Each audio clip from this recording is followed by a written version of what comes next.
siku ya Alhamisi tarehe 5 mwezi wa 6 itakuwa ndo siku ya Arafa katika mwaka huu, kalenda mwaka huu. Anayefunga siku ya Arafa asamehewa madhambi ya miaka miwili ya mwaka uliopita, yale uliyokoroga na kufanya mwaka uliopita na yale ambayo utakuja kuyafanya mwaka unayokuja, ya nyuma na ya mbele, wasamehewa ukifunga siku hii ya Arafa. Usikose kufunga, bali inapofika siku ya Arafa Mwenyezi Mungu huja jalla jalalu mpaka mbingu ya kwanza, akawaambia malaika waliohudhuria, angalieni waja wangu hawa waliosimama katika sehemu ya Arafa, wamekuja katika hali ya unyenyekevu, wataka niwasamehe.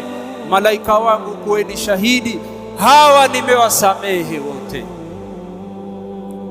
Na hakuna mchana Mwenyezi Mungu huchagua watu akawaambilisha malaika, hawa si watu wa motoni, wafute katika listi na orodha ya watu wa motoni.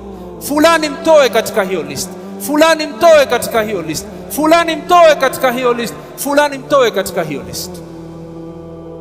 Hasa wataka nini zaidi ya hapa wewe muumini?